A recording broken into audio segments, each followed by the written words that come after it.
Hello YouTube, back again with another video. Today is going to be about black magic, precautions, and my views of how it works, giving explanation, detailed explanation about it.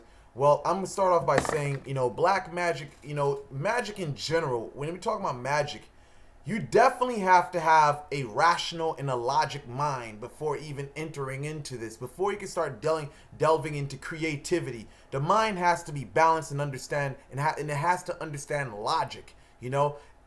Basically, you cannot partake in magic and your mind, you're an irrational person itself.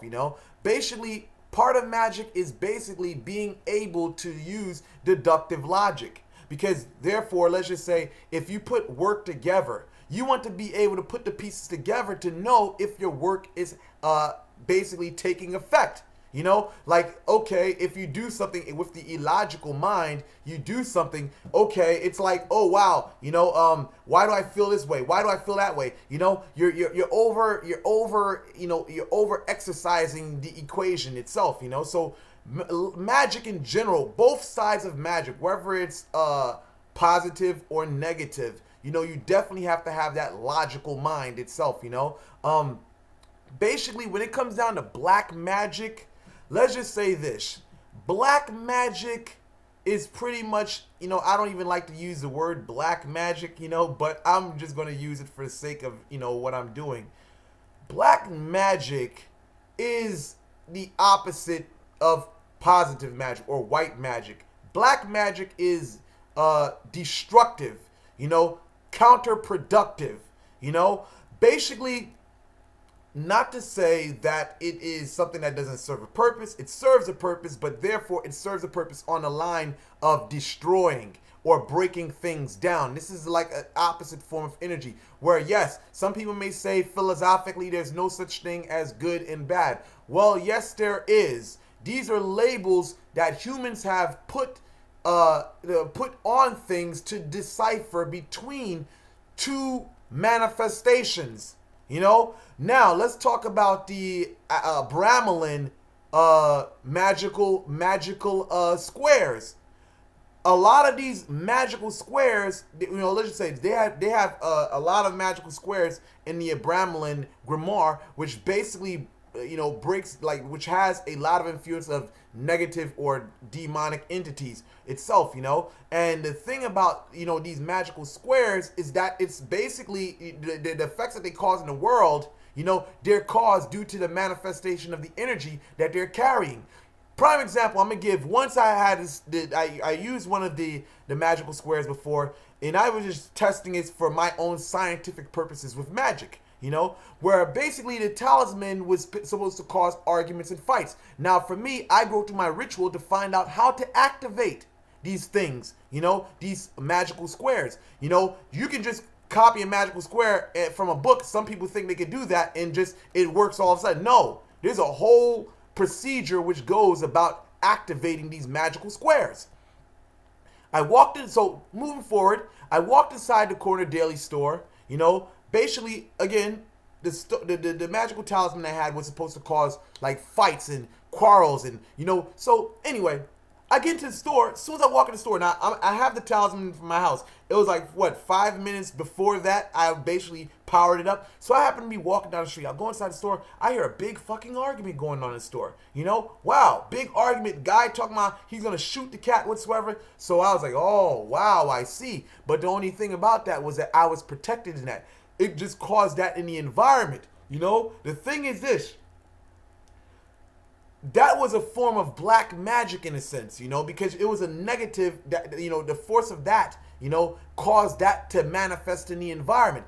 The thing is, your person has to understand also when it comes down, when it comes down to magic, you have to have a slight understanding of metaphysics. Some of the laws which govern the universe. There's laws that are just beyond the physical ones we know about, gravity and all this other type of stuff. Electromagnetism. There's other laws. Like getting into magic, the magical aspect. Simple. The law of polarity. You got to understand these. These metaphysical laws when dealing with magic, because Either or, when you start understanding yourself, the mind, the astral body or the astral self, to look at that situation, me walking into the store, that was something that was motivated from a distance, me walking into it before I got into the store. Because the logic mind will tell you, well, I have a talisman on me, I need to walk in the store. No, prior to me getting there, the energy was manifesting, radiating from a distance. So it basically caught the situation before I even got there, or motivated the situation before I got there. That's just one situation of negative, negative energy, in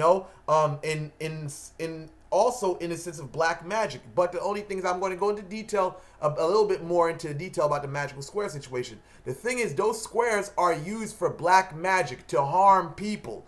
But the way I was able to use it was to make it positive and work for me. Where yes, it caused that in the environment, but it was a protector for me. I turned it from being a extremely negative, a magical square, to something that worked for me. And this is a thing which comes into play in black magic of being a skilled person. Just like in any form of magic, you have to be a spiritual person. You definitely have to have psychic gifts, whether it's clairvoyance, clairsentience, or gnosis, whatever. You definitely have to have psychic abilities. Because the thing is, when you're doing this work, you got to be able to know, outside of logic, what's happening whatsoever. Because you can see all these things manifesting before they even manifest. You can sense them in the environment. But if you don't have these clairvoyant and psychic or psychic abilities itself, you're putting yourself at jeopardy for things that manifest physically. And when a problem manifests physically, that's saying you caught it too late. But anyway, black magic itself is something that has to be used with, let's just say, with caution. You definitely have to know what you're doing. Prime example, I'm going to give another example I'm going to give about the manifestation of black magic or black energy or dark energy is through burning candles. The thing is, if a person hasn't noticed, let's just say you go to a store and you purchase a black candle and you get breakup oil whatsoever and you put on the black candle. If you notice, while you take that candle and put it on a couple's name to break them up, you start seeing breakups in your life as well. You start arguing with people because it's like you just put a bomb in the universe to destroy somebody and you're standing right next to that bomb happening. It affects you as well. So that becomes something where I say it becomes due to the lack of knowledge about concentrating energy, directing it in a sense where it's not scattered everywhere. It becomes something where a person has to have knowledge of what they're doing.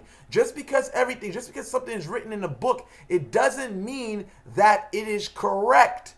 Majority of the stuff written in books for magic in general are bad news. They're fucked up. They're not good. You might as well throw those books away. Most of the time, the only thing I can say that's slightly safe is correspondence books or books that gives you the knowledge of what certain things do. Like say for instance, a book of gemstones or a book of herbs, like a dictionary or something like that breaks that stuff down, because you can have a hint of what it does, but that doesn't necessarily give you the full 411 on what these things actually do, But when it comes down to this magical thing, you have to be able to know what these things do, how to mix combinations together. It's a whole science, It's a whole science. That's just the breaking down the physical science of it to make it manifest astrally or spiritually. Now, when black magic takes its effect, you're dealing with on a line of what they call sympathetic magic. You're dealing with magic which is affecting the inner structure of the physical thing which you see. Be it a car, be it a person. When you're doing these black magic spells, you're affecting the astral and it manifests on the physical. And this is the thing about people, that do not understand or that are immature in magic. They think that what they're doing, whether it's the doll break, hit the doll in the leg, wherever they're using the doll, they're sticking pins into it. They think that it's just something that's happening physically. No, physical comes afterwards. What's happening is that the astral or the spiritual body of the individual is being attacked, and it manifests physically with time. I haven't seen any black magic spell or curse that happened instantly. It takes time to manifest. So, when it comes down to black magic, you definitely want to have a logical mind. Number 2, you definitely want to have spiritual abilities itself. And number 3, which I probably didn't mention, was that yes, I did. You have to have a balanced mind. You can't be like a person that's irrational, and your mind is not balanced, and you have like borderline schizophrenic problems, because that's going to make you chaotic when it comes to doing magic. Everything will be like, oh wow, this person did this to me. That person did that to me. You know what? Let me explain something real quick about black magic, because you have a lot of people that don't understand some things that they're going through. Like there's a lot of people that jump to the conclusion to say, oh, somebody put a spell on me, somebody put a curse on me. Let me explain something. That doesn't necessarily have to be the case. People could be talking about you and saying, fuck you, this and that, and they could be putting dark energy on you. It doesn't necessarily mean that they putting curses on you whatsoever. Also, things you do can affect your emotions.